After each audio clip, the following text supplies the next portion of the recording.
With the newest version of Blender, 2.5, comes a complete overhaul to the software.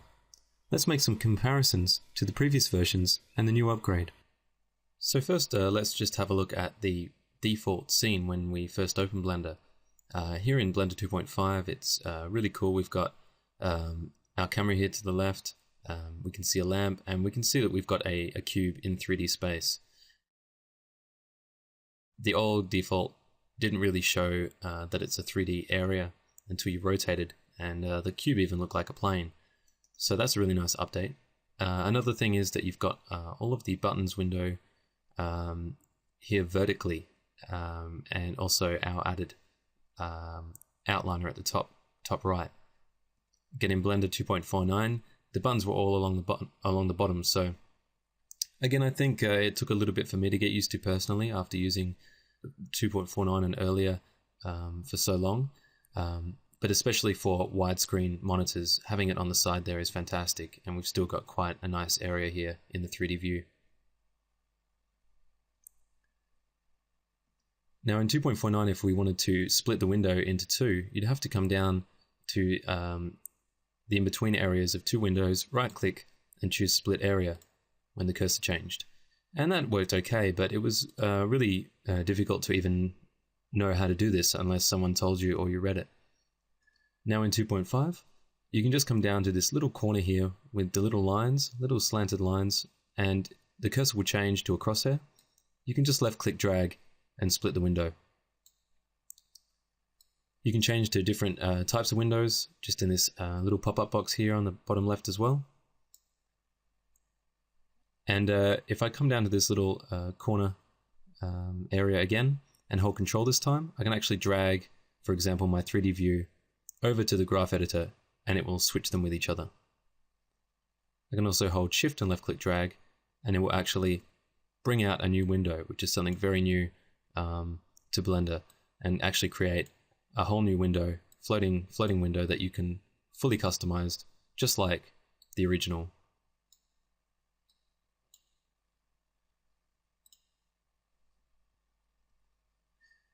To close a window, I can simply just left-click drag and just drag towards the next window, and you'll see that the arrow will appear in the direction that you'd like to make it flatten and disappear. As with 2.49, you can see here that we have these widgets, the blue, green, and red arrows, and we can always left-click and drag our object in the different directions. And down here in the header, you can switch between having rotate, scale, and of course the same one as that we had before was translate. Personally, and in this training DVD, I won't be using the transform widgets. Rather, I like to use hotkeys. So instead of using these transform widgets for moving, rotating, and scaling, I can simply hit G to move or grab, right-click to cancel. I can hit the R key to rotate, and S to scale. By pressing the letter of an axis after moving, rotating, or scaling, you can just allow it to translate over only that axis. So for example, if I hit G to move, and then hit the Z key, it will only translate on the Z axis. This is exactly the same for the X axis and the Y axis. This also works for scaling and rotating. Another quick little cool thing that was also in 2.49, but probably worth just showing quickly here. If I wanted to take a value, for example, say the frame range of 1, and I want to change the frames per second to 1 as well. It's not a very usual thing that you want, but this is just a good example, I guess. I can hover over the frame range, start 1, and you'll see that it highlights just a tiny bit, as you can see. And without left-clicking on it to highlight it, to actually activate it, I'm going to just press Ctrl-C. It won't appear like anything happens, but then if I come over to another parameter and hit Ctrl-V without, just simply by hovering my mouse over it, it will paste that parameter. Something else is user preferences. Now in 2.49, you'd simply come up here to this very top header, and the cursor would change to the up and down facing arrow, and you would just drag the window down and you'd see all of your properties and user preferences. Well, now in 2.49, in 2.5, you can simply come down to the File menu and find User Preferences. And if I hit that, it will then create a whole new floating window which contains all of my user preferences, just the same as in 2.49. Coming back to the buttons window now, and you can see that just the placement of the options and the way that they've been ordered around is much better. And just like in 2.49, you can middle mouse click drag or scroll to move up and down the different areas of the windows. You can hit the arrow key to maximize or minimize any of the panels. And you can also just drag the panels and switch them between each other. A couple of notable changes. If we hop back into 2.49, you can see that in the edit buttons here, we have the modifier stack as its panel on the right here. In 2.49, the modifier stack gets its own window now that it's becoming a lot more powerful and starting to become a lot more a part of the Blender pipeline. Back in 2.49, and I'll just move the user preferences back up real quick.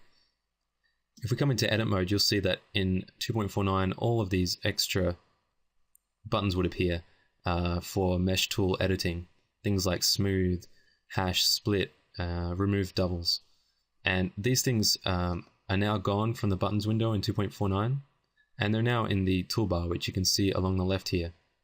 So for example, under shading, I can hit smooth and that will smooth the mesh out. And if I go into tab, into edit mode, I get all my other options. At the bottom left of the toolbar here, you can see there's a little area which I'll come in and add, for example, a circle. And instead of in 2.49 where you would get this, if I just did the same thing quickly, you would get this little pop-up box before you added that circle to change the vertices and the radius and etc. Now if you look down to the bottom of the toolbar, we have the vertex amount here, the vertices 32. I can click on that and change it to 56 or 4, maybe 5. And also the starting radius, that can all be changed there. And once we begin going into edit mode and editing the mesh, that will disappear at that point. It also works great for things like subdividing. So if I come down and I select subdivide, I can choose how many cuts I'd like to make. And also, for example, I can change the fractal, and that will real time change the amount of randomness in the subdivisions. So now what about things like finding out where an object's position is in the 3D space, or things like adding a background image, for example. In 2.49, you could come down to view here and you could choose transform orientations, or you could choose any of these view properties, for example. And this would create a little floating box within the 3D view that you could change your grid floor on and off, and all of these other options. These now reside in another menu called the Properties window. So if I just hit the N key in the 3D view, it creates this little attachment to the side of my 3D view. So it's a little bit similar to the floating box, but it nicely sits always at the right side. And there I can see the location of my cube, and I can even slide that and real-time see the results of that movement. Another great thing about Blender 2.5 is it's taking advantage of the newer computers' ability to do things in real time. You have things like the rotation and scale, and all of these options. And then there's also things like the view. You can change the zoom of your 3D view. Under display, if I just maximize that out, here we have all of our options, such as the grid floor, which is now a checkbox, and our different grid lines for the axes. And so all these options are here. And you can also come down and turn on a background image as well. And then you can go in and add an image. And also, while this box is minimized, that checkbox is still there, so you can easily just turn it on and off without having to maximize the panel. And I can just hit N again to get rid of that. A new addition to Blender in 2.5 is the spacebar search menu. By hitting the spacebar in the 3D view, it will launch this little box with an area to type at the top, and then this huge list of names of tools. And there's a little arrow at the bottom, so I can always just scroll with the middle mouse wheel. But the easiest way to find something is simply by typing in the box above.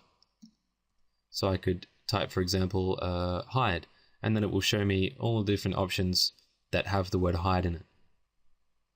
And that menu is context sensitive as well, so if I come into edit mode of this box and then hit spacebar, I've got all of the options that are available in my edit mode. So for example, if I want to remove doubles, I can just type remove D, and then it comes down to remove driver or remove doubles, and then I can just left click on that option, and that will load the tool.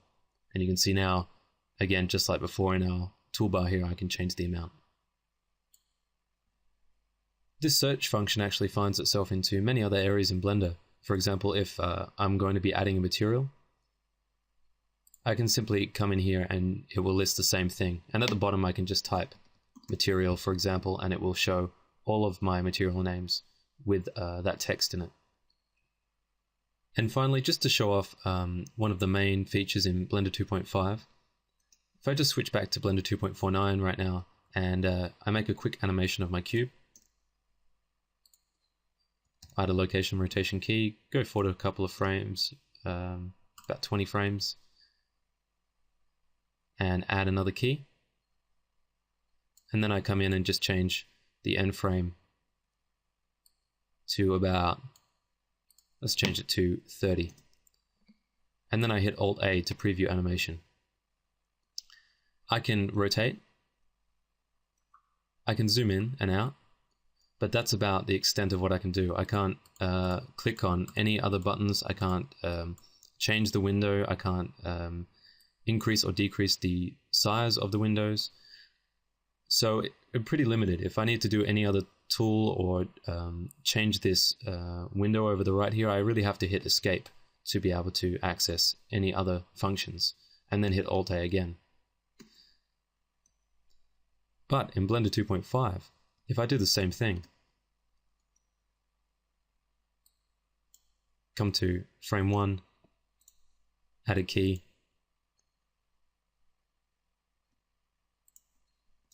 make the start frame 1 and the end frame 30 as well, go forward 20 frames, move the cube and set another key, and then I hit Alt A again to preview that animation. I also might need to take the frames per second a little bit higher than 1, but you can see that while I'm animating, and this thing is animating at 1 frame per second, I can increase that real time without actually having to hit escape and then press Alt A again. And you can do almost anything while the 3D view is in preview animation mode. I can come in and change the color of the material. I can change it to red, and I can even render. So it's really amazing now how Blender 2.5 has been rebuilt from the ground up to give a lot more flexibility and allow a lot more freedom for the artist. So that's a basic overview of Blender 2.5 and some comparisons to previous versions. And you can sort of see, I hope, the reason why I chose Blender 2.5 for this video tutorial. It's going to be with us for many years to come, just like the previous incarnation of Blender was for so many years. And it's going to be improved even more than you see it in this current version. And possibly while you're viewing this training DVD, it has even been optimized and improved from this point. So it's very exciting times for Blender and for those who are Blender users. So with that, we end our Blender 2.5 overview, and happy blending!